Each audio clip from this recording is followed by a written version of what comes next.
The defendant knew what conditions he must follow and abide by. He knew he was a convicted felon who was legally forbidden from possessing any firearm for life for any reason: bears, squirrels, protection from burglars.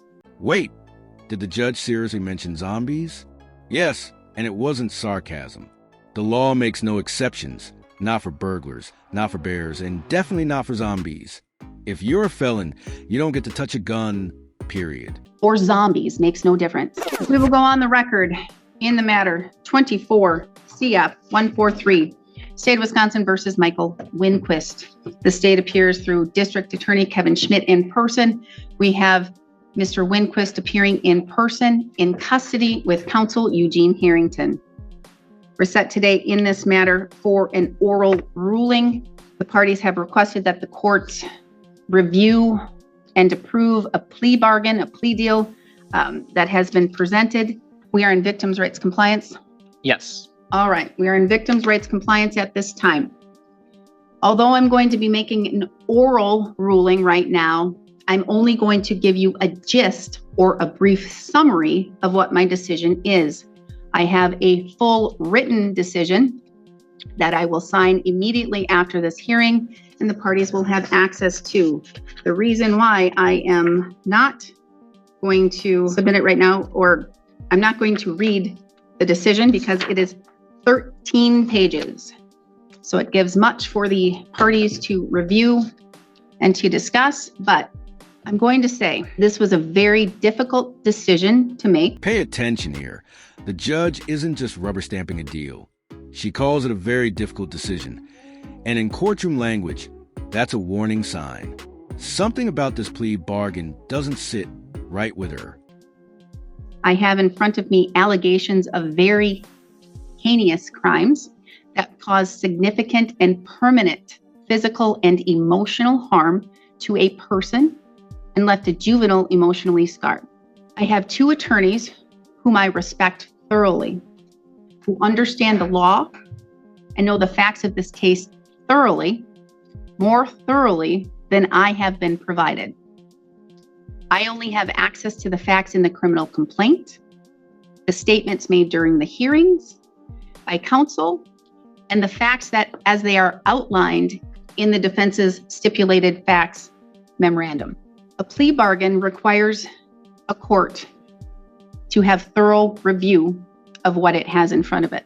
If a prosecuting attorney has agreed to seek a charge or sentence concessions, they must have the approval of the court, and the court must personally inform the defendant that the prosecutor's recommendations, that the recommendation, this joint plea bargain, is not binding on the court. This bargain, this plea deal, must also be evaluated to ensure that it serves the public interest. The court's duty and role is to safeguard the public interest, to substantially ensure the benefits and the advantages to the public. Deciding whether to reject a plea agreement is firmly within this court's authority. This moment is crucial. Judges rarely challenge plea deals, but here she's drawing the line. It's not just up to prosecutors. She has a final say on whether a deal served the public's interest, and clearly, she isn't convinced. And discretion. It is vested in me, the judge, and the circuit court to determine what pleas do serve the public interest without allowing the court to interfere with the prosecutor's authority when the prosecutor decides what charges to file and whether to file charges at all initially. There are certain factors that a prosecutor considers when deciding whether to file charges, and these factors somewhat overlap with the court in determining public interest in whether to accept a plea. These include such things as extent of harm caused by the offense, threat posed by the public or to the public by the suspect, the ability and willingness of the victim to participate, the disproportion between the authorized punishment of the particular offense or the offender, possible improper motives of the complainant, cooperation of the suspect defendant with the arrest and prosecution, the possibility of a likelihood of prosecution by another jurisdiction. That doesn't affect our case. Accordingly, these factors that a court must weigh when defining a public interest and what interest is involved, it varies from case to case. I must look at each of the facts and look at each of the cases separately. One appropriate factor for one case may not be something considered in another case. Things that the court looks at and reviews would be such things as viewpoint from law enforcement officers, as well as other things, which it's not an exhaustive list, but I must take into account the public's right to have crimes that are actually committed. Did you catch that? She's laying out a full checklist. Harm to the victim, threat to the public, motive, proportionality. This isn't about convenience. It's about making sure justice doesn't take a shortcut. To be fairly prosecuted and to protect the rights of third persons. The court must evaluate the defense attorney's reasoning and arguments and recommendations and balance that with the public interest and with the prosecutor's arguments to seek a fair prosecution. Other components of a public interest that the court must consider include whether the defendant has voluntarily and intelligently entered into a plea agreement, plea bargain, whether a factual basis exists for a guilty plea, the general public's perception that crimes should be prosecuted, the interests of the victims, the court's ability to dispose of a case in a manner to commensurate with the seriousness of the criminal charges, and the character and the background of the defendant, and the plea's usefulness in securing a legitimate and important prosecutorial interest. It has been observed that there may be situations where the public interest might be better served by having a case tried rather than having it disposed of with a guilty plea. The court has reviewed the facts of this case, the information, the complaint, the transcript for the preliminary hearing, the defendant's admission of facts, and the defendant's memorandum regarding the public interest of the plea. I've also heard very thorough, thought out arguments by both attorneys and an impactful statement by the victim. The court wrestles with the notion of accepting a plea in totem. That means to accept the plea as it is fully presented to the court as a complete agreement. Standing alone, the amendment to count one may likely be appropriate and would meet the public interest consideration. The rest of the plea agreement causes skepticism and trepidation. The court has a responsibility under case law and its higher courts to reject a plea agreement that does not serve the public interest as a whole and not simply in parts. The plea agreement as extended and when compared to the allegations of the criminal conduct with the facts available to the court gives the court apprehension. Here's where it gets controversial. The deal allows the defendant to plead guilty to just one gun charge while 6 additional felonies are dismissed. That's a massive reduction. And if it sounds like a sweetheart deal, the judge seems to think so too. What jumps out in the record is the nature of the facts within the criminal complaint and the preliminary hearing transcript regarding the specific allegations of the defendant's criminal thinking. His blatant, utter disregard for public safety, in addition to his complete and total disrespect for the law. There are situations, again, where the public interest is better served to have a case tried rather than accepting a guilty plea and disposing of a case if the plea agreement as a whole is not appropriate and does not meet the public interest. The essence of this case remains: the defendant was not legally allowed to consume alcohol due to being on active probation with an absolute sobriety condition. He frequently binges on alcoholic beverages and is often intoxicated. He cannot legally own or possess any firearm because he is a convicted felon. He either has been diagnosed with or shows symptoms of PTSD from his military service and other life traumas, and did not seek therapeutic or other medical services to address it. He is aware of, or should be aware of, his history of experiencing a sleepy, dreamlike state, which is unpredictable and has violent outbursts upon sudden wakening. And worst of all, he unlawfully keeps a loaded firearm next to his bed and throughout the house has multiple other firearms stashed away. And he is fully aware of all of the above. The defendant's knowledge of the above, combined with the defendant's intentional conduct and behavior of disregarding the law and violating probation conditions, not only puts the community at risk, but also creates a safety hazard with the potential for a significant... It's alarming as a judge lists offloaded weapons, binge drinking, PTSD symptoms, and violent episodes, all under one roof with this man. This isn't just bad judgment. It's a ticking time bomb waiting to explode. Probability of death or injury to himself or others. Taking all into account, combined with the victim's allegation of the shooting, the court is concerned that accepting the plea deal as it has been extended would convey an undesirable message to the public, suggesting that the conduct is not as horrific and gruesome as it may have been.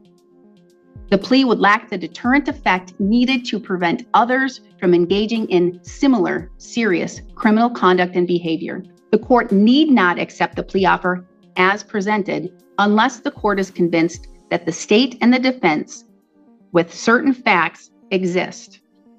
If the district attorney is publicly stating that the state cannot prove in a court of law beyond reasonable doubt that an impartial and unbiased jury of the defendant's peers would find the defendant engaged in allegations related with each, and I am specifically stating each, charged account or any associated subsequent or lesser offense, that would be one thing.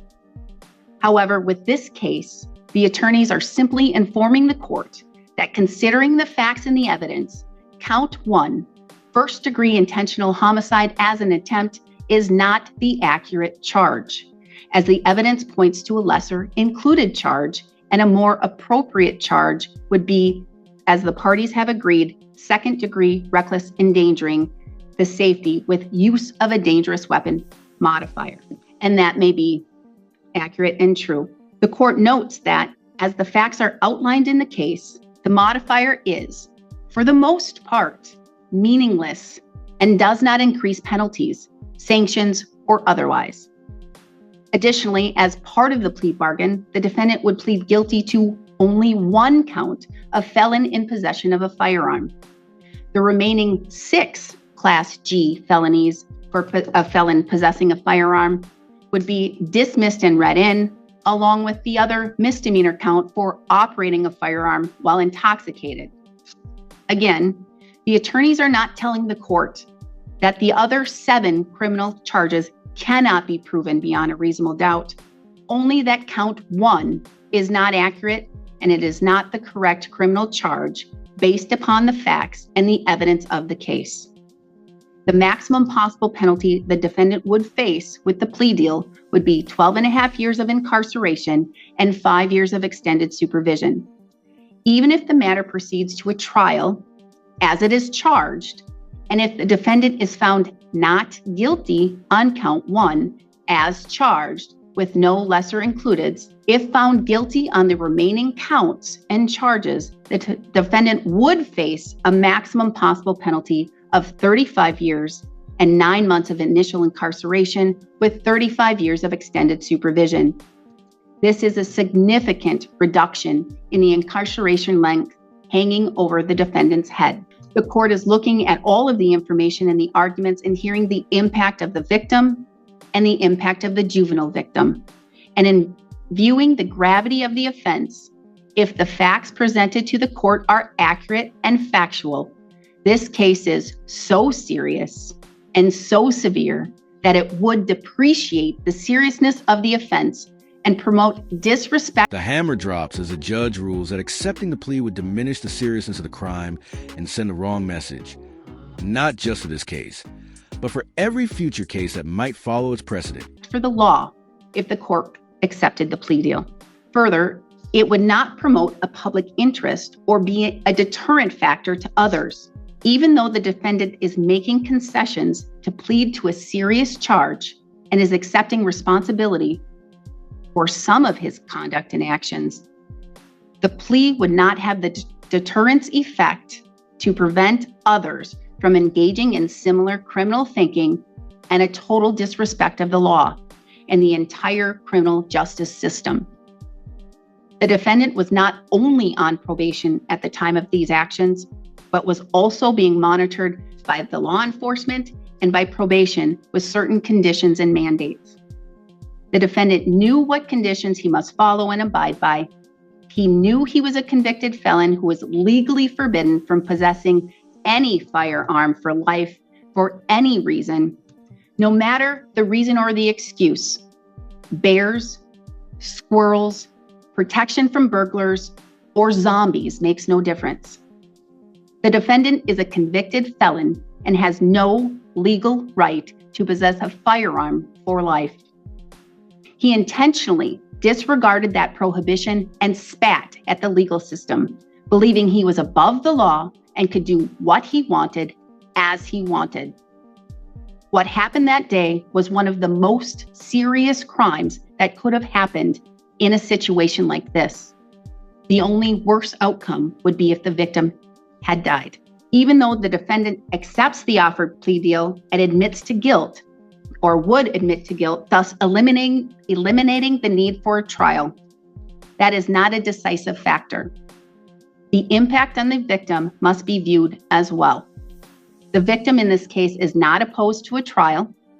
Even if the defendant can prepay $10,000 or more in cash towards restitution, or could pay all of the restitution off at once to the victim, it is not a conclusive factor for the court or the victim.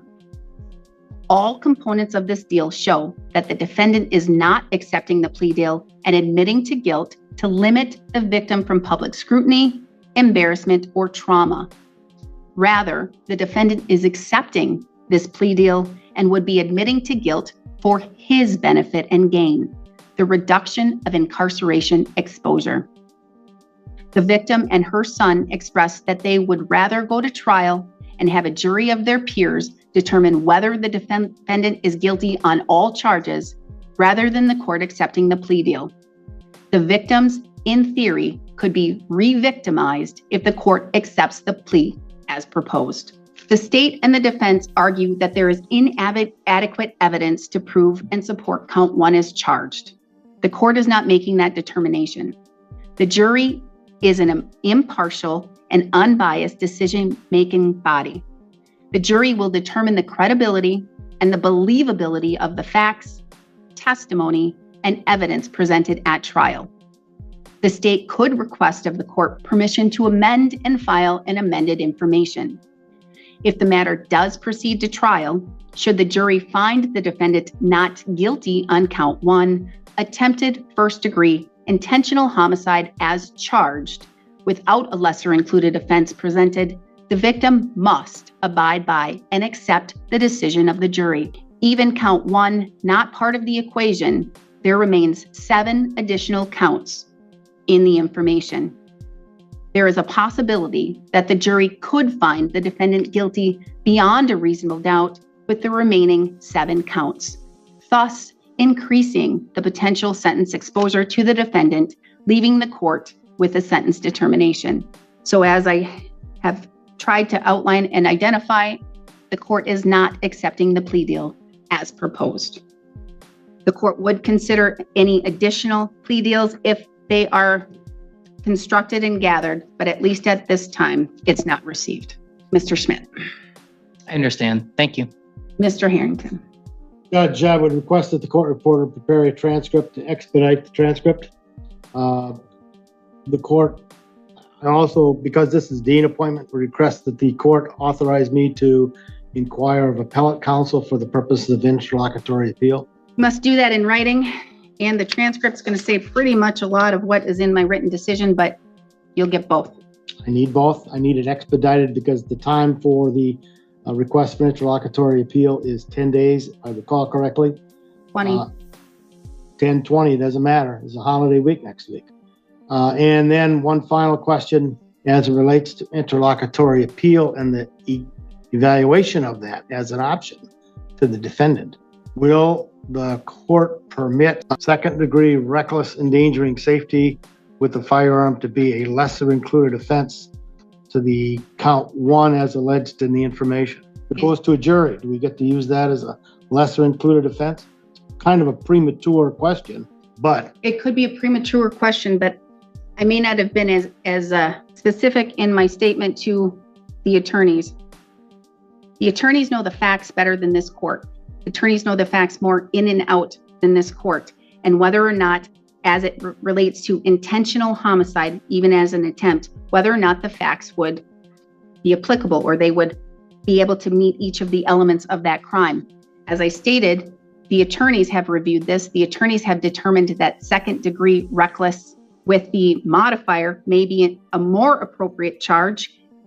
The state can always amend the information or can be a part of a different plea agreement, plea deal with other things included. Count 1 was not the issue for the court. that raises another issue that I may have to consider for an appeal, but I understand. Thank you, Judge. We're totally fine going through with a trial with all 7 counts or all 9 counts as they've been charged. And the court is simply saying the jury, the unbiased decision-making authority who determines credibility and believability of the facts, as well as the testimony of the witnesses, gets to determine whether or not count 1 through 9, they find beyond a reasonable doubt guilt. As far as this court's concerned, we have a jury trial for count 1 through 9. When's our next status hearing, Judge? Whenever we set it, we're going to set it right now. We have a final pretrial September 4th, jury trial in October. What are you looking for with regards to status? How far out? And again, the case law specifically says the court has discretion to reject a plea agreement as is, and I'm rejecting it, and we're going to trial. And there it is. The judge officially rejects a plea deal, sending the case to trial, making it clear that the evidence is serious. A jury should decide. It's justice at work.